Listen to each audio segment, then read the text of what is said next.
Hello friends, आज का हमारा टॉपिक है मूविंग एवरेज मेथड। ठीक है, तो आज के इस वीडियो में हम आपको बताएंगे मूविंग एवरेज मेथड कैसे कैलकुलेट किया जाता है किसी डेटा के ऊपर। ठीक है, ये टाइम सीरीज़ के अंदर आता है मेथड्स। ठीक है, तो सबसे पहले देखो इसके अंदर कितने टाइप का क्वेश्चन बनता है। ठीक है, तो मूविंग एवरेज मेथड के अंदर दो टाइप के क्वेश्चन बनता है। सबसे पहले बनता है ऑड नंबर बेस्ड क्वेश्चन और इवन नंबर बेस्ड क्वेश्चन।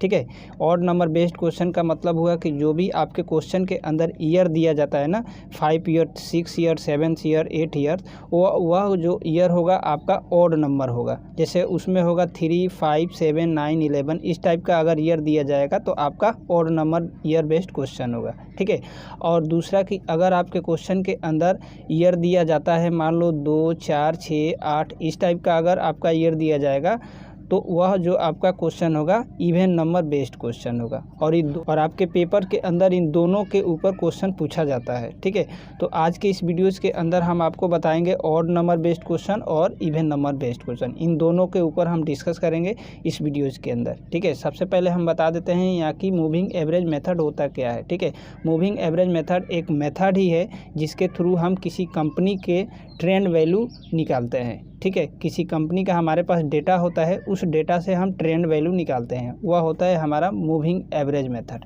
ठीक है, और यह होता है टाइम सीरीज के अंदर। ठीक है, तो सबसे पहले चलो हम डिस्कस करते हैं ऑड नंबर बेस्ड क्वेश्चन से रिलेटेड कि कैसे हमारे पास कुछ क्वेश्चन आता है पेपर के अंदर और उन सभी क्वेश्चन को कैसे सॉल्व करते हैं। ठीक है फ्रेंड, देखो हमारा क्वेश्चन है calculate 5 years moving average for the following data set. ठीक है, ये हमारे पास कुछ डेटा है और इस डेटा से हमें 5 ईयर्स मूविंग एवरेज कैलकुलेट करना है। ठीक है, तो देखो यहाँ पे 5 दिया गया है। ठीक है, 5 हमारा क्या है, ऑड नंबर है। ऑड नंबर है कि नहीं, बिल्कुल ऑड नंबर है। तो ये जो हमारा क्वेश्चन है ऑड नंबर बेस्ड क्वेश्चन है। ठीक है, और देखो यह जो क्वेश्चन है इसमें बोला गया है 5 ईयर्स मूविंग एवरेज कैलकुलेट करना है आपको, और ये डेटा है। ठीक है, तो इस डेटा से चलो देखते हैं कैसे कैलकुलेट किया जाता है। सबसे पहले आपको सॉल्यूशन लिखना है।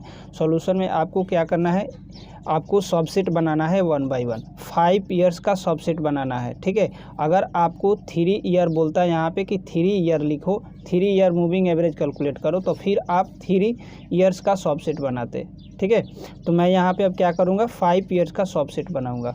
ओके, तो मेरा फर्स्ट सबसेट बनेगा तो हम यहाँ पे लिखेंगे फर्स्ट सबसेट और ब्रैकेट्स के अंदर लिखेंगे 5 ईयर्स का। ठीक है, तो 5 ईयर्स का हम सेल लेंगे। जैसे देखो यहाँ पे ईयर दिया गया है 2003, 2004, 2005, 2006, 2007 अप टू 2012 तक। ठीक है, और इसके करस्पॉन्डिंग में देखो यहाँ पे सेल दिया गया है कि 2003 में 4 आइटम सेल हुए हैं, 2004 में 6 आइटम और 2005 में 5 आइटम। ठीक है, इस टाइप से हमारा सेल दिया गया है। ठीक है, तो अब हमें 5 ईयर्स मूविंग एवरेज कैलकुलेट करना है। दैट मीन्स कि हम यहाँ से 2003 से लेकर के यहाँ से काउंट करेंगे 5 ईयर्स। तो 2003 से मैं काउंट करना अगर शुरू करूं तो 1, 2, 3, 4, 5, 2007 तक हमें 5 ईयर्स मिलेगा डेटा। ठीक है, तो हम यहाँ पे लिखेंगे 2003 से लेकर के 2007 तक, ये हम इस टाइप से लिखेंगे।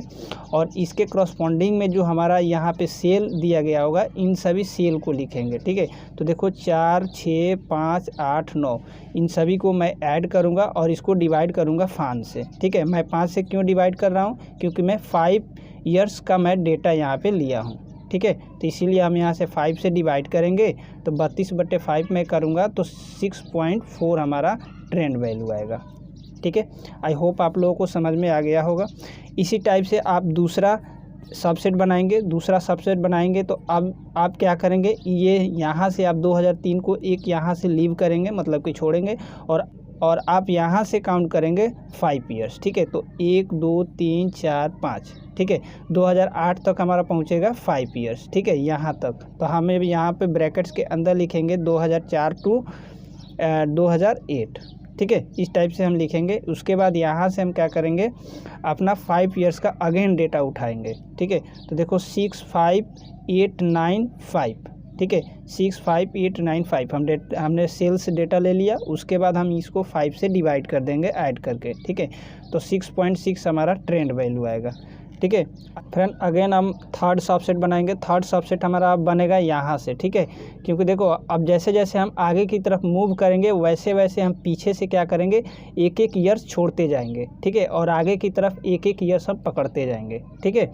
तो देखो अब यहाँ से हम काउंट करेंगे 5 ईयर्स, ठीक है, तो 1 2 3 4 5 2009 तक आ रहा है, तो मेरा 2005 से 2009 तक का हम क्या करेंगे, सेल्स वैल्यू लेंगे, ठीक है। तो हम थर्ड सबसेट में लिखेंगे 2005 से 2009 तक, और इसके कॉरस्पॉन्डिंग में जो हमारा सेल्स डेटा है जैसे 5 8 9 5, ठीक है, और 4, तो इनको हम क्या करेंगे, यहाँ पे ऐड करेंगे और 5 से डिवाइड करेंगे। 6.2 हमारा आएगा ट्रेंड वैल्यू, ठीक है।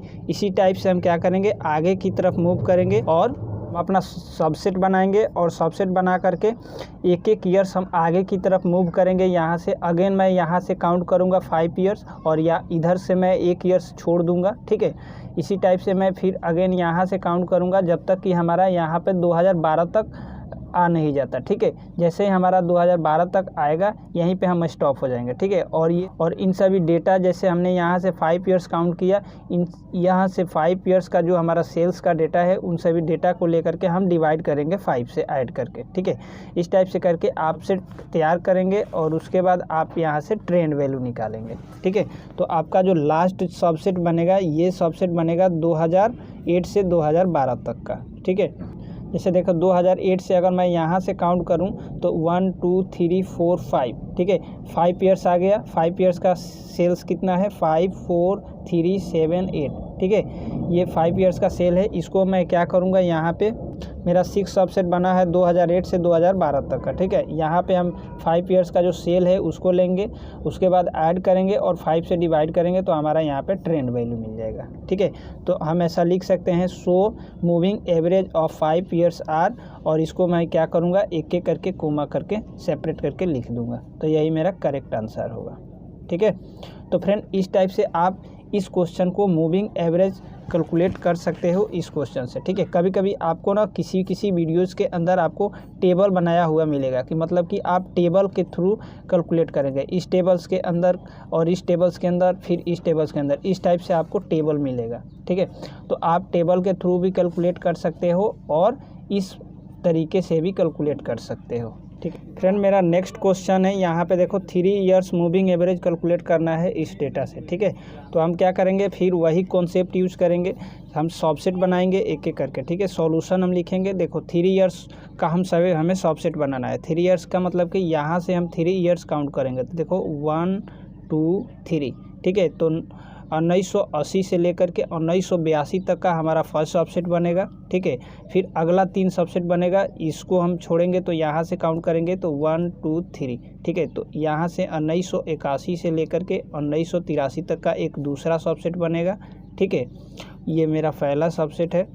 उसके बाद हम फिर इसको छोड़ेंगे तो फिर यहाँ से हमारा अगला सबसेट बनेगा 3 ईयर्स का, 1 2 3, ठीक है, 1984 तक। इस टाइप से हम सबसेट बनाएंगे। यहाँ पे एक एक करके देखो हमारा फर्स्ट सबसेट बना 1980 से लेकर के 1982 तक, ठीक है। इसको हम क्या करेंगे, इसका जो देखो सेल्स जो है, इस सेल्स को हम यहाँ पे ऐड करेंगे और 3 से डिवाइड करेंगे, तो हमारा यहाँ पे लिख लेगा ट्रेंड वैल्यू, ठीक है। इसी टाइप से करके हम एक एक करके सबसेट बनाएंगे और ट्रेंड वैल्यू को निकालेंगे। तो फ्रेंड, ये जो क्वेश्चन है आपके पेपर्स के अंदर 10 मार्क्स का आता है, तो अगर आप अपने एग्जाम्स के अंदर अच्छे से कवर करते हो तो आपको 10 मार्क्स मिलते हैं, ठीक है। फ्रेंड, वीडियो समझ में आया हो तो आप हमारे वीडियोज़ को लाइक कीजिए, शेयर कीजिए। चैनल पे फर्स्ट टाइम आए हैं तो चैनल को सब्सक्राइब कर लीजिए। Thank you.